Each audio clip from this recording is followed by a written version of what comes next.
الحمد لله الذي شرفنا بعشرة يعتق فيها من النار وعلى آله وأصحابه النبي المختار. قال الله تبارك وتعالى في القرآن المجيد والفرقان الحميد: فأعوذ بالله من الشيطان الرجيم بسم الله الرحمن الرحيم وأتموا الحج والعمرة لله صدق الله العظيم وبلغنا رسوله النبي الكريم الأمين ونحن على ذلك لمن الشاهدين والشاكرين والحمد لله رب العالمين.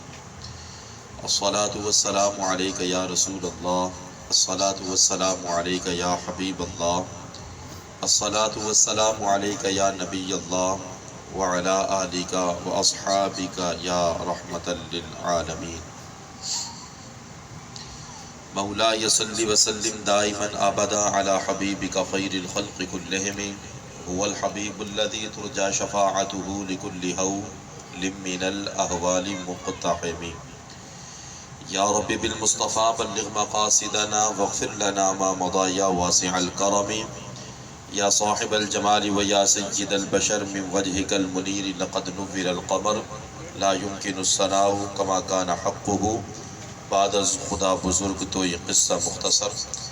وأحسن منك لم تر قط عيني وأجمل منك لم تلد النساء. خلقت مبرأ من كل عيب كأنك قد خلقت كما تشاء. بلغ العلا بكماله كشف الدجى بجماله حسنت جميع خصاله صلوا عليه وآله. سرور کہوں کہ مالک و مولا کہوں تجھے، باغ خلیل کا گل زیبا کہوں تجھے. تیرے تو وصف عیب تناہی سے ہیں بری، حیران ہوں میرے شاہ میں کیا کیا کہوں تجھے. لیکن رضا نے ختم سخن اس پہ کر دیا، خالق کا بندہ خلق کا آقا کہوں تجھے. بے انتہا مختصر حمد و صلات کے بعد تمام حضرات عقیدت اور محبت کے ساتھ با آواز بلند حضور سرور کونین صلی اللہ علیہ وآلہ وسلم کی بارگاہ میں درود و سلام کا نذرانہ پیش کریں. کوئی لمحہ خاموش نہ رہے، سب درود پاک پڑھیے بآواز بلند. اللہم صلی علی سیدنا و مولانا محمد معدن الجود والکرم وعلی آلہ وصحبہ وبارک وسلم. صلاۃ و سلام علیک یا سیدی یا رسول اللہ وسلم علیک یا سیدی یا حبیب اللہ.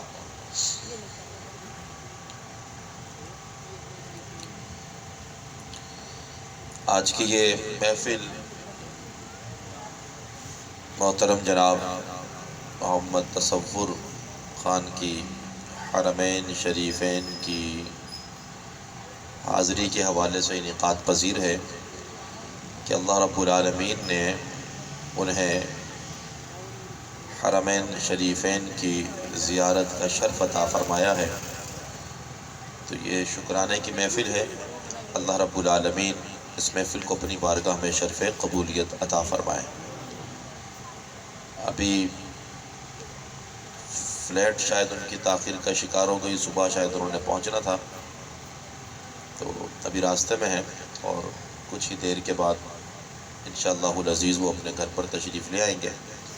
اللہ رب العالمین ان کے اس مقدس سفر کو اپنی بارگاہ میں قبول اور منظور فرمائے، اور اس مقدس سفر کو قبول فرماتے ہوئے پروردگار عالم ہم سب کو بھی حج بیت اللہ کی سعادت نصیب فرمائے اور بار بار مدینہ طیبہ کی باادب حاضری نصیب فرمائے. یہ بڑے عزت کی بات اور بڑے شرف کی بات ہوتی ہے کہ بندہ جب پروردگار عالم کے گھر کی زیارت سے مشرف ہوتا ہے یا مستفید ہوتا ہے. کہاں کا منصب، کہاں کی دولت، یہ ایسے گھر ہیں جہاں پر بن بلائے کوئی جا نہیں سکتا، اور جس کا بلاوا آ جائے تو وہ پھر رک نہیں سکتا. کہاں کا منصب، کہاں کی دولت، قسم خدا کی یہ ہے حقیقت کہ جنہیں بلایا ہے مصطفیٰ نے وہی مدینے کو جا رہے ہیں. حضور ایسا کوئی انتظام ہو جائے کہ سلام کے لیے حاضر غلام ہو جائے. یہ وہ دربار ہے، چاہے مکہ المکرمہ ہو یا مدینہ المنورہ. ہر مسلمان جو کلمہ پڑھتا ہے، مشرق میں رہتا ہے یا مغرب میں، شمال میں رہتا ہے یا جنوب میں، زمین کے جس کونے پر بھی وہ رہتا ہے، کلمہ گو ہے، مسلمان ہے، وہ ان دونوں گھروں کی زیارت کے لیے تڑپ رہا ہے، بے چین ہے۔ اگر وہ بندہ مومن ہے، اس کے دل میں ایمان ہے، اگر اللہ اور اس کے رسول پر وہ ایمان رکھتا ہے تو وہ تڑپ رہا ہے، مچل رہا ہے، اور اس کی ایک ہی آرزو ہے کہ حضور ایسا کوئی انتظام ہو جائے، سلام کے لیے حاضر غلام ہو جائے۔ اور کیوں نہ تڑپے کہ بڑے بڑے بزرگان دین ان گھروں کی زیارت کے لیے تڑپتے اور مچلتے رہے۔ خانہ کعبہ جسے بیت اللہ ہونے کا شرف حاصل ہے، پروردگار عالم کے گھر ہونے کا شرف حاصل ہے، یہ وہ گھر ہے جو ہر دور میں انبیاء و مرسلین و اولیاء کی توجہات کا مرکز رہا ہے۔ جتنے بھی انبیاء رسول گزرے، سب کی توجہ کا مرکز خانہ کعبہ، جتنے بزرگان دین گزرے، سب کی توجہ کا جو مرکز ہے وہ خانہ کعبہ ہے۔ خانہ کعبہ یہ رب کا گھر ہے۔ مسجد حرام میں ایک عمارت جسے غلاف کعبہ سے چھپایا گیا ہے، یہ رب تبارک و تعالیٰ کا گھر ہے۔ اولاً اس کی تعمیر پروردگار عالم نے اپنے ملائکہ کے ذریعے سے کروائی، اپنے فرشتوں کے ذریعے سے کروائی۔ پھر ثانیاً جب اس کا کچھ نقش باقی تھا تو پروردگار عالم نے حضرت آدم علیہ السلام کے ذریعے سے اس گھر کی دوبارہ تعمیر کروائی۔ پھر اس کے بعد حضرت ابراہیم و اسماعیل علیہ السلام نے کعبے کی جدید تعمیر کی۔ حضرت ابراہیم اور اسماعیل نے مل کر اس کعبے کو، اس کی عمارت کو بنایا، اور جب بنا لیا تو پروردگار عالم نے فرمایا ابراہیم آپ اعلان کریں کہ لوگ اس گھر کے طواف کے لیے آئیں، حج کے لیے آئیں، اس گھر کی زیارت کے لیے آئیں۔ وَأَذِّنْ فِي النَّاسِ بِالْحَجِّ، ابراہیم آپ اعلان کر دیجئے۔ مکہ تو ابھی خالی ہے، آبادی کوئی نہیں، وہاں پر انسان نہیں ہے ابھی، لیکن اللہ تبارک و تعالیٰ کا حکم آ گیا کہ ابراہیم تم نے جب کعبے کو تعمیر کر دیا ہے تو اعلان کرو تاکہ لوگ سواریوں پر سوار ہو کر اور پیدل چل کر اس گھر کی تعظیم کے لیے آئیں، یہاں آ کر اس کا طواف بھی کریں اور اس کی زیارت بھی کریں۔ حضرت ابراہیم نے عرض کیا مولا یہاں پر تو کوئی انسان نہیں، میں اگر اعلان کروں گا تو میرا اعلان کون سنے گا، کہاں تک میری آواز جائے گی؟ پروردگار عالم نے ارشاد فرمایا کہ ابراہیم اعلان کرنا تیرا کام ہے، اور تیری آواز کو روئے زمین پر رہنے والے انسانوں تک پہنچانا یہ تیرے پروردگار کا کام ہے۔ تم اپنے حصے کا کام کرو۔ وَأَذِّنْ فِي النَّاسِ بِالْحَجِّ، اعلان کرو، اعلان تمہارا کام ہے۔ تمہارے آواز کو نسل انسانیت تک پہنچانا، قیامت تک آنے والے مسلمانوں تک پہنچانا یہ پروردگار کا کام ہے۔ حضرت ابراہیم نے جبل ابی قبیس پر کھڑے ہو کر اعلان کیا، لوگوں کو اس گھر کی طرف دعوت دی، اللہ کے گھر کی طرف آپ نے لوگوں کو بلایا، حج کے لیے بلایا، طواف کے لیے بلایا، زیارت کے لیے بلایا۔ حضرت ابراہیم نے اعلان فرما دیا، نہ کوئی مائک ہے، نہ کوئی جدید سسٹم ہے، یہ خدا تبارک و تعالیٰ کی قدرت اور حضرت ابراہیم کا معجزہ ہے کہ ہمارے پیغمبر حضرت محمد مصطفیٰ صلی اللہ علیہ وسلم نے ارشاد فرمایا کہ جب حضرت ابراہیم نے جبل ابی قبیس پر کھڑے ہو کر اعلان کیا اور لوگوں کو کعبے کی طرف بلایا تو پروردگار عالم نے حضرت ابراہیم کی آواز کو اس قدر بلند کیا کہ مشرق سے لے کر مغرب تک، شمال سے لے کر جنوب تک، اور روئے زمین کے کونے کونے میں جس جگہ پر بھی انسان موجود تھے مسلمان، اللہ رب العالمین نے سب تک حضرت ابراہیم کی اس آواز کو پہنچا دیا۔ بلکہ جو اپنی ماں کے پیٹ میں تھے یا باپ کی پشت میں تھے اور قیامت تک جن لوگوں نے اس کائنات میں آنا تھا وہ عالم ارواح میں تھے، اللہ نے تمام لوگوں تک حضرت ابراہیم کی اس آواز کو پہنچایا، اور جن جن لوگوں نے حضرت ابراہیم کے اس اعلان کو سن کر آپ کی آواز پر لبیک کہہ دیا تو پروردگار عالم اسے اپنی زندگی میں ایک مرتبہ ضرور حج کی توفیق عطا فرمائے گا۔ اور کچھ ارواح جنہوں نے حضرت ابراہیم کی اس اعلان کو سن کر 2 مرتبہ لبیک کہا، کسی نے 3 مرتبہ، کسی نے 10 مرتبہ، کسی نے 50 مرتبہ، تو جس نے جتنی مرتبہ عالم ارواح میں حضرت ابراہیم کے اعلان کو سن کر لبیک کہا ہے، اللہ رب العالمین اسے اتنی ہی مرتبہ اپنے گھر کی زیارت سے مشرف فرما دے گا۔ یہ بڑی سعادت کی بات ہے۔ کہاں کا منصب، کہاں کی دولت، قسم خدا کی یہ ہے حقیقت کہ جنہیں بلایا ہے مصطفیٰ نے وہی مدینے کو جا رہے ہیں۔ حضرت ابراہیم نے اعلان کیا، جس نے اعلان سن لیا، لبیک کہا، وہ حاضر ہو رہا ہے۔ جس نے جتنی مرتبہ لبیک کہا وہ اتنی ہی مرتبہ اس دربار میں حاضر ہوگا۔ یہ عظیم گھر ہے، انبیاء اولیاء کی توجہات کا مرکز رہا، یہاں پر اللہ کی رحمتیں برس رہی ہیں، اسے دیکھنے والے کو بھی اللہ رب العالمین اجر عظیم عطا فرماتا ہے۔ یہاں پر آ کر جو بندہ پروردگار عالم کی بارگاہ میں دعائیں مانگتا ہے، اللہ رب العالمین ان کی دعاؤں کو قبول فرماتا ہے، اور جو اس کے قرب میں آ کر بیٹھتا ہے اللہ رب العالمین ان پر اپنی رحمت و برکتوں کا نزول فرماتا ہے۔ جس نے یہاں آ کر اللہ کریم سے دعا مانگی، پروردگار عالم کعبے کی برکت سے مانگنے والے کی دعا کو قبول فرماتا ہے۔ لیکن شرط یہ ہے کہ جو بھی بندہ یہاں پر آئے، اخلاص کے ساتھ آئے، خلوص کے ساتھ آئے، محبت کے ساتھ آئے، جذبے کے ساتھ آئے، شوق کے ساتھ آئے، اللہ کو راضی کرنے کی نیت سے آئے، کعبے کو دیکھنے کی نیت سے آئے، اللہ کی رحمتوں کو لوٹنے کی نیت سے آئے، اور اس کے اندر اخلاص ہو، وہ خالصتاً اللہ کی رضا کی خاطر اس گھر میں آئے، اور یہاں آ کر خلوص دل سے اللہ سے جو بھی مانگے گا، پروردگار عالم کعبے کی برکت سے اس کی دعا کو رد نہیں فرماتا، بلکہ بندہ جو مانگتا ہے اللہ رب العالمین اس کی دعا کو فوراً قبول فرما لیا کرتا ہے۔ لیکن اخلاص کیا ہے؟ شرط ہے، ضروری ہے۔ اخلاص نہیں ہے، بندہ دکھاوے کے لیے گیا تو لوگ جب واپس آؤں تو لوگ حاجی صاحب کہیں، لوگ کہیں کہ بڑا نیک آدمی ہے بھائی، حج کرتا رہتا ہے، عمرے کرتا رہتا ہے، یا مقصد کچھ اور ہے وہاں پر کاروبار کرنے کا، تو کا اخلاص ہوگا اس کی دعا کبھی رد، آہستہ بولتے آپ، بلند بات ہے، اس کی دعا کبھی رد نہیں ہوگی، کیونکہ رب کا گھر ہے، عظیم گھر خانہ کعبہ، جسے سب سے پہلے تعمیر کیا گیا۔ حکایت میں آتا ہے کہ حجاج بن یوسف ایک مرتبہ حج کے لیے گیا تو وہ کعبے کا طواف کر رہا ہے، اور اس نے دیکھا کہ ایک نابینا شخص بھی کعبے کا طواف کر رہا ہے۔ نابینا شخص دوران طواف ہر چکر پر جب حجاج بن یوسف کا اور اس کا آمنا سامنا ہوتا ہے تو وہ سنتا ہے کہ یہ جو نابینا ہے یہ ہر چکر میں رب سے دعا مانگ رہا ہے، مولا مجھے بینائی عطا فرما دے، میری آنکھیں مجھے لوٹا دے، مجھے قوت بصارت عطا فرما دے۔ نابینا ہے، ہر چکر پہ دعا مانگتا ہے، اور ہر چکر پر حجاج بن یوسف کا اور اس کا آمنا سامنا ہو جاتا ہے۔ پہلے چکر میں دیکھا حجاج بن یوسف نے نابینا دعا مانگ رہا ہے، اللہ آنکھیں عطا فرما۔ حجاج بن یوسف حیران ہو گیا، کہا کہ رب کا گھر ہے، عظیم گھر ہے، برکت والا، رحمت والا، دعاؤں کی قبولیت کی جگہ ہے، طواف کر رہا ہے، اور یہ مزاب رحمت کے نیچے سے بھی گزرتا ہے، مستلزم کے سامنے سے بھی گزرتا ہے، حجر اسود کے قریب سے بھی گزرتا ہے، رب سے دعا کر رہا ہے۔ اگر اس کی دعا یہاں قبول نہیں ہوتی تو پھر کہاں قبول ہوگی؟ اگلا چکر پھر لگایا، پھر اس نابینا کی یہی دعا ہے۔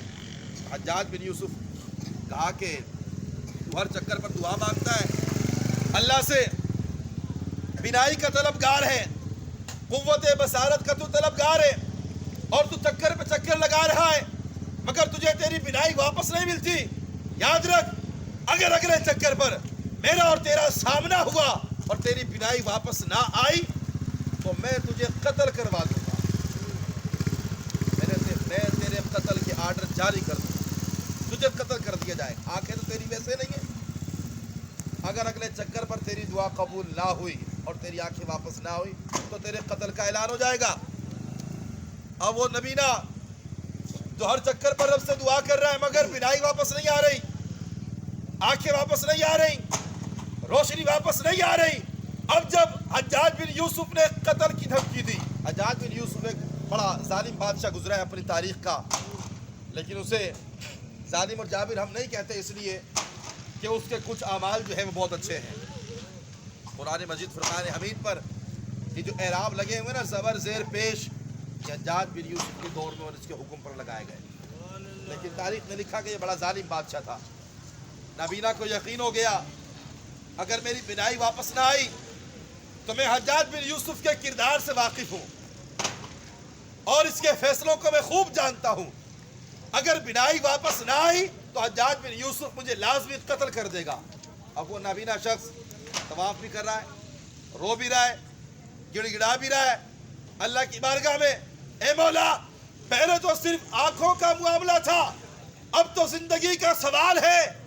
اگر تو نے میری آنکھیں مجھے واپس عطا نہ کی تو حجاج بن یوسف مجھے قتل کر دے گا۔ اب جب اس نے گڑ گڑا کر اخلاص کے ساتھ، کیونکہ اس کو اپنی زندگی کی فکر ہو گئی ہے کہ اگر نہ آنکھیں آئی تو مجھے قتل کر دیا جائے گا، تو اب وہ رویا اور اس نے سچے دل کے ساتھ اور خلوص دل کے ساتھ پروردگار عالم سے آنکھیں طلب فرمائی۔ جب اس کی دعا کے اندر اخلاص پیدا ہوا تو اگلا چکر پورا ہونے سے پہلے پہلے پروردگار عالم نے کعبے کی برکت سے اسے قوت بصارت عطا فرما دی۔ اللہ رب العالمین نے اسے بینائی عطا فرما دی، وہ بینا ہو گیا، دیکھنے والا ہو گیا۔ پتا چلا کہ اس گھر کی عزت اور اس گھر کی حرمت آج بھی موجود ہے۔ اگر کوئی شخص کہے کہ میں وہاں پر گیا میری دعا قبول نہیں ہوئی تو خرابی اس کی دعا میں ہو سکتی ہے، لیکن کعبے کی حرمت میں کوئی فرق آنے والا نہیں۔ قیامت تک جو بھی جائے کعبے کو دیکھے گا۔ رسول پاک صلی اللہ علیہ وسلم نے ارشاد فرمایا، جو بندہ کعبے پر اپنی نگاہ ڈالے اور آنکھ جھپکنے سے پہلے پہلے پروردگار عالم سے اللہ کی بارگاہ میں جو بھی دعا مانگے گا تو پروردگار عالم اس کی دعا کو قبول فرما لے گا۔ پہلی نگاہ جب بھی کعبے پر پڑے اور پڑھتے ہی آنکھ جھپکنے سے پہلے پہلے بندہ جو بھی اللہ سے مانگ لیتا ہے، اللہ رب العالمین اس کی دعا کو قبول فرماتا ہے، اسے رد نہیں فرماتا۔ یہ وہ گھر ہے، فرمایا کہ جب بندہ اس گھر میں آتا ہے، اس کا طواف کرتا ہے، ایک چکر کے بدلے میں اللہ رب العالمین طواف کرنے والے کو 10 نیکیاں عطا فرماتا ہے۔ سارے بلند آواز سے کہیں سبحان اللہ۔ اللہ سب کو مدینہ تجیبہ اور مکہ المکرمہ کی بعد اب حاضری نصیب فرمائے۔ بلند آواز سے آمین فرما دیں۔ کہا کہ جو اس ایک چکر طواف کا لگائے اس کے لیے 10 نیکیاں، ایک گناہ مٹا دیا جاتا ہے، ایک درجہ بلند کر دیا جاتا ہے، اور پروردگار عالم ایک طواف کے چکر کے بدلے میں اسے ان کے ساتھ ساتھ ایک غلام آزاد کرنے کا بھی اجر و ثواب عطا فرماتا ہے۔ یہ ساری نیکیاں صرف ایک چکر کی ہیں۔ جس نے 7 چکر لگائے ان کا ثواب علیحدہ ہے، ان کی نیکیاں علیحدہ ہے۔ ایک چکر کا اجر و ثواب ہے 10 نیکیاں، ایک گناہ کا بخش معاف ہونا اور ایک درجے کا بلند ہونا اور ایک غلام کے آزاد کرنے کا اجر و ثواب پروردگار عالم عطا فرماتا ہے۔ اور اسی گھر کے اندر ایک پتھر بھی ہے جسے حجر اسود کہا جاتا ہے۔ اللہ کے رسول نے فرمایا کہ اللہ رب العالمین نے حضرت آدم کے ساتھ اسے جنت سے اتارا۔ حضرت آدم تشریف لائے جنت سے تو آپ کے ساتھ ایک پتھر کو اتارا جسے حجر اسود کہا جاتا ہے۔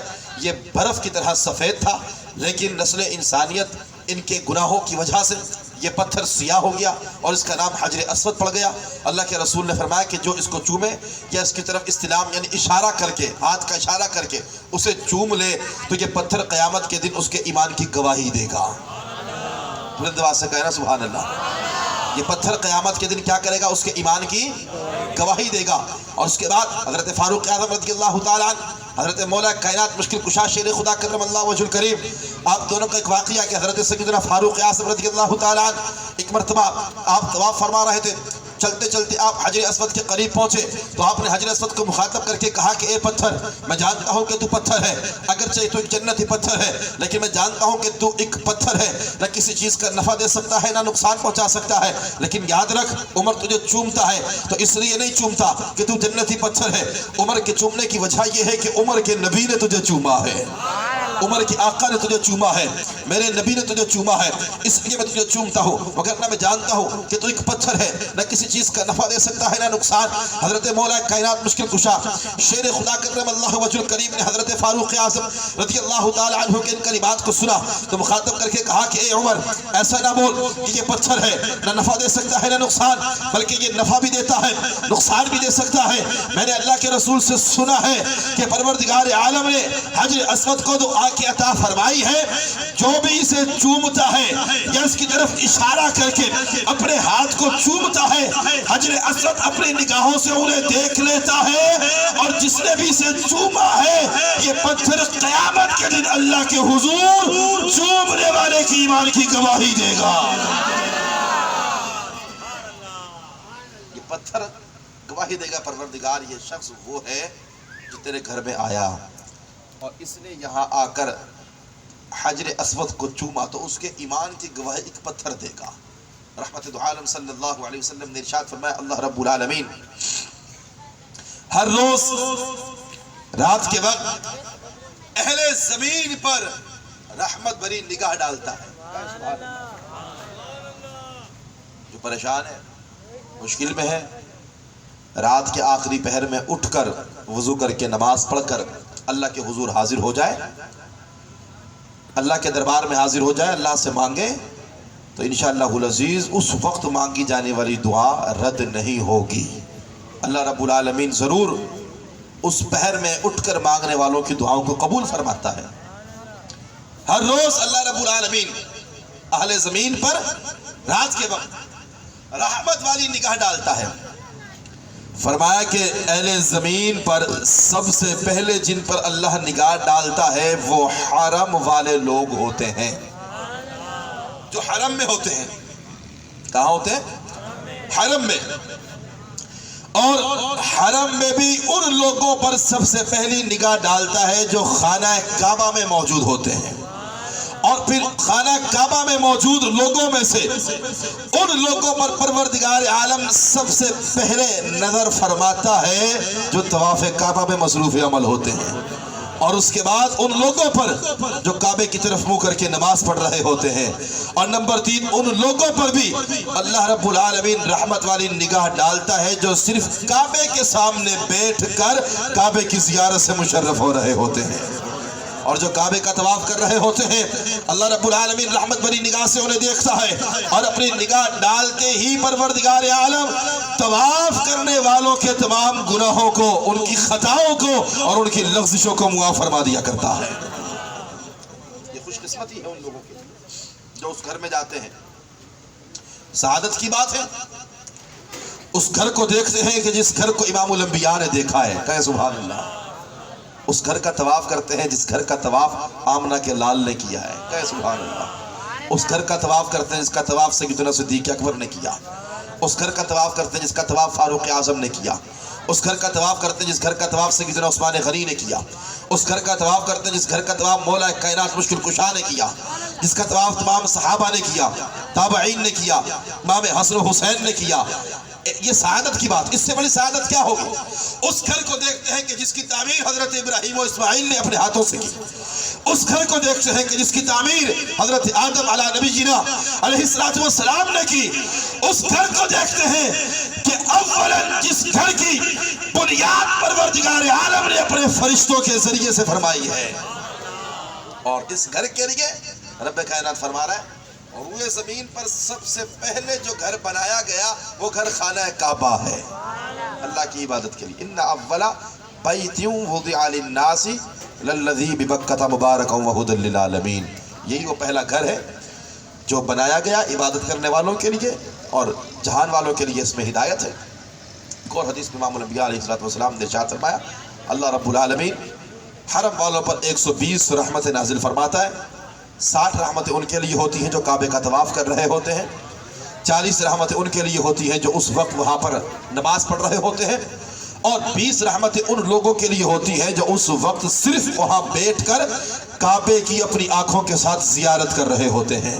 یعنی یہ وہ گھر ہے جس کا طواف بھی عبادت، جس کی طرف نماز کر کے نماز پڑھنا یہ بھی عبادت، اور محض بیٹھ کر اسے دیکھنا بھی عبادت۔ یعنی اتنا بڑا اجر و ثواب ہے یہاں پر کہ جو یہاں جا کر نماز پڑھتا ہے اللہ رب العالمین ایک نماز کے بدلے میں اسے 1,00,000 نمازیں پڑھنے کا اجر و ثواب عطا فرما دیتا ہے۔ اس گھر میں جا کر بندہ ایک نیکی کرے اللہ رب العالمین اسے 1,00,000 نیکیوں کے برابر اجر و ثواب عطا فرماتا ہے۔ اور جب بندہ خوب یہاں پر دل بھر کر دل جمی کے ساتھ اس گھر کو دیکھتا ہے، طواف کرتا ہے، زیارت کرتا ہے، تو پھر یہاں سے وہ اپنا اگلا سفر شروع کرتا ہے، اور وہ سفر سرزمین مدینہ منورہ کا ہوتا ہے کہ امام الانبیاء علیہ السلام بھی جب مکے سے ہجرت کر کے مدینے جانے لگے، اعلیٰ حضرت فرماتے ہیں کہ حاجیو آؤ شہنشاہ کا روزہ دیکھو،